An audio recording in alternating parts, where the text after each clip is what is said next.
அந்த பூர்ணாகுதி நேரத்தில் அக்னி தேவன் அப்படியே மேலே நம்முடைய பிரார்த்தனை எல்லாம் மேலே எடுத்துட்டு போகும்போது அங்கே நின்று ஒரு கணம் அந்த குருவினிடத்தில் தெய்வத்தினிடத்தில் குல தெய்வத்துக்கிட்ட நம்முடைய பிரார்த்தனையை வைக்கிறோம் பாருங்கள்.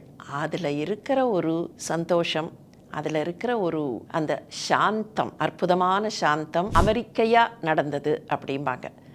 வேதம் சொல்லும்போதே கூட ஆர்ப்பாட்டம் இருக்கக்கூடாது, ஆனால் அதில் ஒரு சாந்தம் இருக்கணும்னு. அந்த மாதிரி நடந்த ஒரு மகாயாகம்.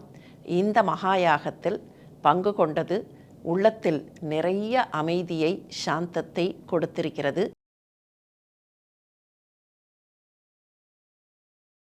ருபியாபெக்ஸ் குரூப் ஆஃப் கம்பெனிஸ், நம்பிக்கை மற்றும் நம்பிக்கையான வளர்ச்சி. தலைமை அலுவலகம் தஞ்சாவூர், கிளைகள் காரைக்குடி, மதுரை, திருவாரூர், கும்பகோணம், திண்டுக்கல், சிவகாசி, திருச்சி. வாங்குங்க சுப்ரீமின் லாங் லாஸ்டிங் கபோர்ட்ஸ் மற்றும் கேபினட்ஸ். இப்ப எல்லா செட் தான். குமுதம் பக்தி ஸ்பெஷல் குரு பயிற்சிக்காக நடத்தின மகாயாகத்தில் கலந்துக்கிறதுக்கான ஒரு பெரிய பாக்கியம் அடியனுக்கும் கிடைத்தது. இதில் என்ன பெரிய விசேஷம் அப்படின்னா, அந்த பூர்ணாகுதி நேரத்தில் அக்னி தேவன் அப்படியே மேலே நம்முடைய பிரார்த்தனை எல்லாம் மேலே எடுத்துட்டு போகும்போது அங்கே நின்று ஒரு கணம் அந்த குருவினிடத்தில் தெய்வத்தினிடத்தில் குல தெய்வத்துக்கிட்ட நம்முடைய பிரார்த்தனையை வைக்கிறோம் பாருங்கள். அதில் இருக்கிற ஒரு சந்தோஷம், அதில் இருக்கிற ஒரு அந்த சாந்தம், அற்புதமான சாந்தம், அதை இன்றைக்கு அடியேன் மனதார உளமாற அனுபவித்தேன். இந்த இடத்துல ஒன்று சொல்லணும். இந்த யாகம் பண்ணும்போது திரும்ப திரும்ப திரும்ப யாக எஜமானர்கள் ஒரு விஷயத்தை சொன்னாங்க. உங்கள் குலதெய்வத்தை பிரார்த்தனை செய்து கொள்ளுங்கள். முன்னால நம்ம பார்த்தோமே, அதே தான். தெய்வம் குருவாக வருகிறது. அதே தெய்வம் நமக்கு அவரவர்களின் குல தெய்வம் வழியாக வருகிறது. அதனால தான் குரு பெயர்ச்சி சமயத்தில் எப்போவுமே குலதெய்வத்தையும் பிரார்த்தனை செய்யணும்னு சொல்லுவாங்க. அதை காட்டுற மாதிரி இந்த மகாயாகம் ரொம்ப அற்புதமாக எல்லாருக்கும் நன்மையை தர வேண்டுங்கிற நோக்கத்தில் ரொம்ப அழகாக, ஆனால் அதே சமயத்தில் சொல்லுவாங்க இல்லையா, அமெரிக்கையாக நடந்தது அப்படிம்பாங்க. வேதம் சொல்லும்போதே கூட ஆர்ப்பாட்டம் இருக்கக்கூடாது, ஆனால் அதில் ஒரு சாந்தம் இருக்கணும்னு. அந்த மாதிரி நடந்த ஒரு மகாயாகம். இந்த மகாயாகத்தில் பங்கு கொண்டது உள்ளத்தில் நிறைய அமைதியை, சாந்தத்தை கொடுத்திருக்கிறது. அதே மாதிரியான அமைதியும் சாந்தமும் எல்லோருக்கும் கிடைக்கணும்னு நான் குரு பகவானையும் அந்த ஹவிஸை மேலே எடுத்துன்னு போன அந்த அக்னி தேவனையும் பிரார்த்தனை செய்கிறேன். ஸ்ரீ குருபியோ நமக. குரு பெயர்ச்சி, அந்த குரு பெயர்ச்சிக்காக நடக்கிற மகாயாகம் கொஞ்சம் வித்தியாசமா ஆச்சரியமா இருக்கலாம். இது என்ன ஒவ்வொரு கிரகமும் பெயருமா?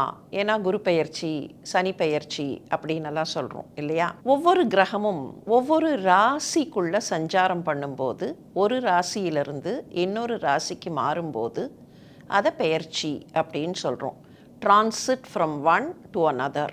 குருவை பொறுத்த வரைக்கும் பிரகஸ்பதி அப்படின்னு நாம சொல்ற அந்த குரு என்கிற கிரகம் கிட்டத்தட்ட ஒவ்வொரு ராசியிலேயும் ஒரு 12 மாசத்திலேருந்து 13 மாசம் வரைக்கும் சஞ்சாரம் பண்ணும். அதனால தான் அப்ராக்சிமேட்டா ஒவ்வொரு வருஷத்துக்கு ஒரு முறை குரு பெயர்ச்சி வரும் அப்படின்னு சொல்றோம். இந்த வருஷம், அதாவது 2026 வருஷம், மிதுன ராசியிலிருந்து கடக ராசிக்கு குரு பெயர்கிறார். கடகராசியை கர்க்கடக ராசி அப்படின்னு சொல்லுவாங்க.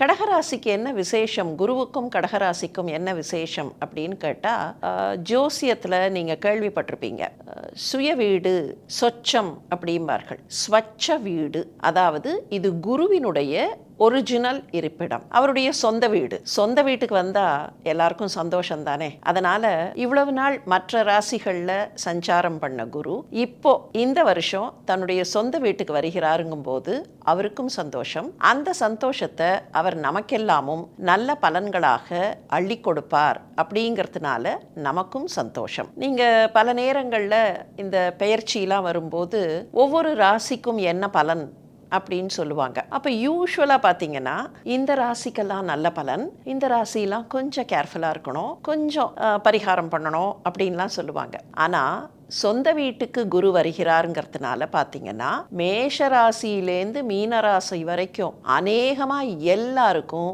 ஏதோ ஒரு நல்ல பலன் தான். என்ன, சில பேருக்கு ஒரு 80% நல்ல பலன் அப்படின்னு சொன்னால் சில பேருக்கு 90% நல்ல பலன். 12 ராசிக்காரங்களுக்குமே 80லேருந்து 100% வரைக்கும் நல்ல பலன்களைத்தான் இந்த குரு பெயர்ச்சி அள்ளித்தரப்போகிறது. வாக்கிய பஞ்சாங்கத்தின்படி மே மாதம் 26ஆம் தேதி, திருக்கணித பஞ்சாங்கத்தின்படி ஜூன் மாதம் 2ஆம் தேதி. இது ஒரு சின்ன வித்தியாசம், ஒரு பஞ்சாங்கத்துக்கு இன்னொரு பஞ்சாங்கம் இந்த சின்ன வித்தியாசங்கள் வரலாம். அதனால இந்த காலகட்டத்தில், இந்த ஒரு வார காலகட்டத்தில் குருவானவர் மிதுன ராசியிலிருந்து கடக ராசிக்கு பெயரப் போகிறார். இது 12 வருஷத்துக்கு ஒரு முறை வரக்கூடியது அப்படின்னு சொல்லுவாங்க. அது எப்படிங்க வருஷா வருஷம் குரு பெயர்ச்சி நடக்கிறது, அப்ப 12 வருஷத்துக்கு ஒரு முறை அப்படின்னா என்ன அர்த்தம்னா, அந்த சைக்கிள்ல 12 வருஷம் சுத்திட்டு இப்போ இந்த கடகராசிக்கு வரதுங்கிறது எப்ப நடந்திருக்கும்? இதுக்கு முன்னால 12 வருஷத்துக்கு முன்னால தான் நடந்திருக்கும். அதனால தான் அவருடைய சொந்த வீட்டிற்கு ஹோம் கமிங் அப்படிம்பாங்களே,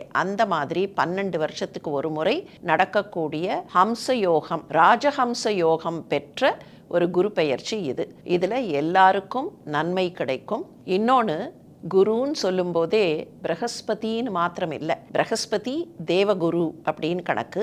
கிரகங்கள்லேயே குருவானவர் மிகவும் உயர்வானவர் அப்படின்னு கணக்கு. இது தவிர நமக்கெல்லாம் குருவாக, ஆதி குருவாக, மௌன குருவாக இருக்கிற தட்சிணாமூர்த்தி, அது தவிர அவரவர்களுக்குன்னு ஒரு குரு இருப்பார் இல்லையா, அந்த குரு. இப்படி கடவுள் நமக்கு எப்படி பக்கத்தில் வராருன்னு கேட்டால் குரு வடிவத்தில் வருகிறார். ஒரு சின்ன குழந்தைய பார்த்தோன்னா தெரியும்.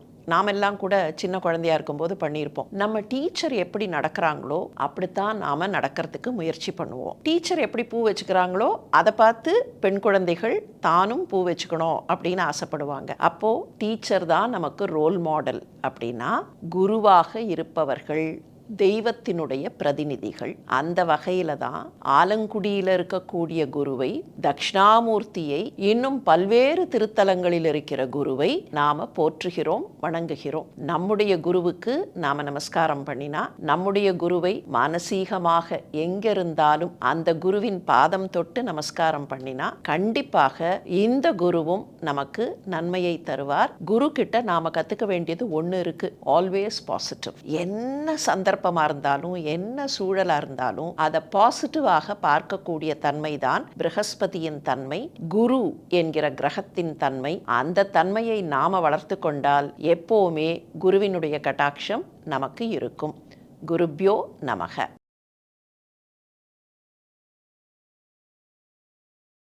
Ruby Apex Group of Companies, நம்பிக்கை மற்றும் நம்பிக்கையான வளர்ச்சி. தலைமை அலுவலகம் தஞ்சாவூர், கிளைகள் Karaikudi, Madurai, Thiruvarur, Kumbakonam, Dindigul, Sivakasi, Trichy. Ruby Apex Group of Companies, நம்பிக்கை மற்றும் நம்பிக்கையான வளர்ச்சி. தலைமை அலுவலகம் தஞ்சாவூர், கிளைகள் Karaikudi, Madurai, Thiruvarur, Kumbakonam, Dindigul, Sivakasi, Trichy. Supreme Furniture, truly stylish, எங்கேயும் எப்போதும் சுப்ரீம் பர்னிச்சர்.